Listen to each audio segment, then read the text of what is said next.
Hello everybody, I'm going to be going through the alphabet with you for British Sign Language. So just let you know that this is my right hand. So I'm going to be doing the right-handed versions of all the signs, but for your left hand it's just the exact same, but you use your left hand instead of your right hand when I say dominant hand. It's just flipped, it's the exact same sign, so don't worry about it. And you can swap mid-conversation, but it's not preferred. So obviously try and remain consistent, it does matter, but it's not the end of the world. That being said, let's start.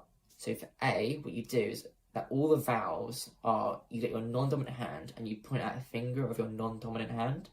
So A is using your thumb, so A. And A might also be done like this, it really doesn't matter.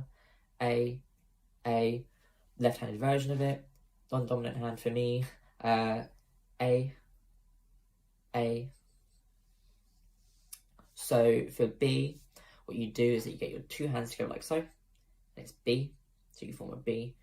Be a bit awkward if you did this, so we just do it on the side, B. C, get your dominant hand out and form a C shape, and then to make it a D, what you do is that you just add a line to it like so, D. So C and D. And the left-handed version of that is C, D. E is a vowel, so it goes onto your non-dominant hand and you point out a finger of it. This time it's the index finger, so E, A, E. You might notice a bit of a trend.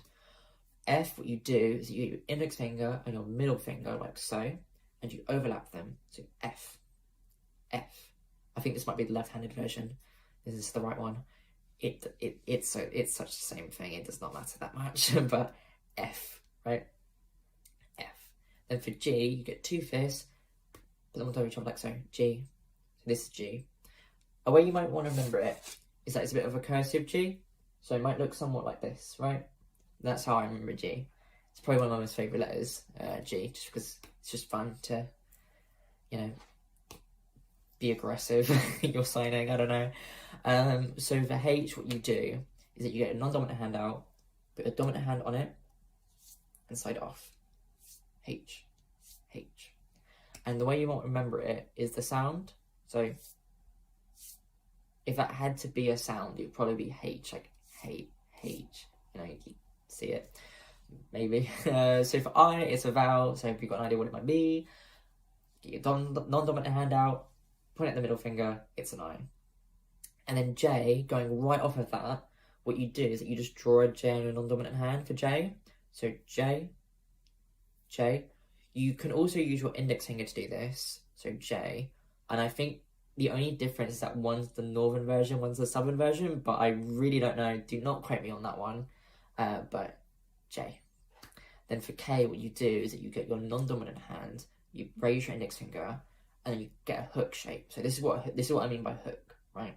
It looks like this. And you put it on the side of your finger like so. So K. Then the left-hand version, this is my right hand right now. This is my left hand. K. K. Then for L, what you do is you get your non-dominant hand out and you get one finger, you get your index finger, and you put it on top, L. So it's forming a bit of an L, if you think about it. So this is like the vertical one, and then this is the horizontal line, so L kind of goes along.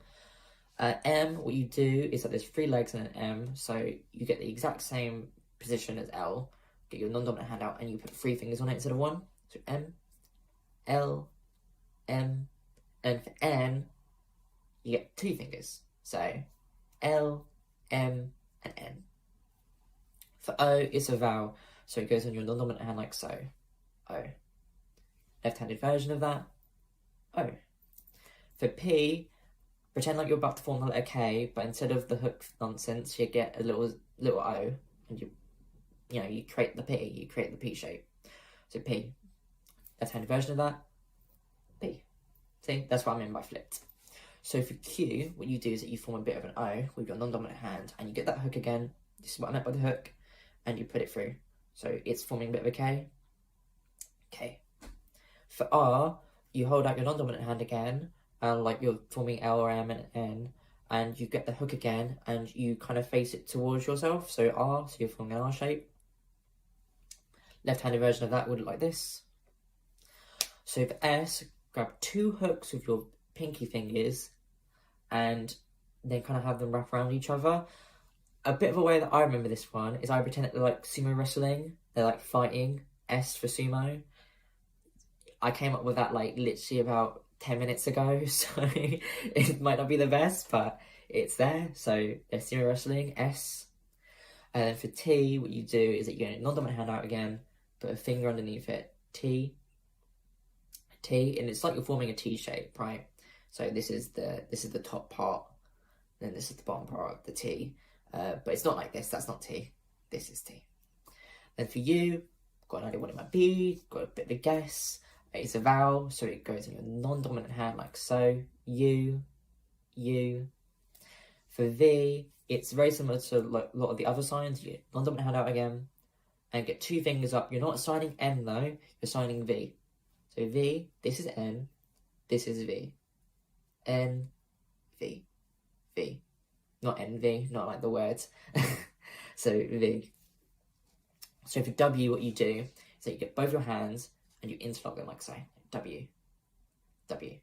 Left-handed version, basically the same thing, so don't worry about it. W. X, it's very similar to W, but not quite. You get 2 fingers and you have them cross over each other. X, X. For Y, I've always been confused on the Y, but what I do is just get the back of your hand and form a Y. I get confused because sometimes I see it like this, or I'm not sure if I'm not sure which side it's meant to be, but I'm pretty sure it's the back of your hand. So Y, Y. And then for Z, haven't got a really flashy way to remember it. Z, it's like so. So you get your non-dominant hand out like a wall, and then you split it in half like Z. Z. Left-handed version, Z. And that's the alphabet. Okay, so these are numbers 1 through 10. 1, 1, 2, 2, make sure that your fingers are together. 3, 3, 4, 4, 5, 5, 6, 6, 7, 7, 8, 8, 9, 9, no fun, 10, 10, with your palms forward. How to do 11 is you pretty much get your thumb and your index finger with your dominant hand, that's the hand you write with, and just go 11, 11, it's like a little Tweety bird. 12 is similar, just with 2 fingers, so your index in middle to your thumb, so it's a big bird, so 12, 12. 13 to 19 is different to 11 to 12, so it's not 13, it's this, so you put the number 3 and you shake it, so 13, 13, same with 14, 14, 14, 15 is 5, shake, so 15, 15, 16 is, put the number 6 in, so 16, 16, that goes 17, 17, 18, 18, 19, 19, now from 20 to 99 is all on your chest, so you put 2, so on the opposite side that you are dominant on, so for me it's on the right, so I'm going to my left, so it'll be 2, 0, so that'll be 20, so 20. Hundreds, thousands, millions and billions. So 100 is 100, 100. 1000 is 1000, 1000. 1 million is 1 million, 1 million, and 1 billion is 1 billion, 1 billion. Hi, I'm going to be teaching the greetings. So we've got welcome, and then hello, and goodbye is exactly the same. Goodbye, How are you? Nice to meet you. Nice to meet you. And then see you later is see you later. See you later. And then thank you and please are exactly the same. Thank you, please. And then what's your name? The grammar is a bit funny, so it's name you what. Name you what. So I'm going to teach you the replies to these. So good is literally just thumbs up, good. And then bad, okay, tired, bored, like you're yawning. And then happy is like this. And sad, like you're wiping away a tear. Sad, depressed. Excited is kind of like you're itching your body, I don't know why, but it helps me remember. Excited, scared, you bite your nails. And then anxious, you're kind of like escaping a box. Anxious. So that's good, bad, okay, tired, bored, happy, sad, depressed, great, excited, scared and anxious.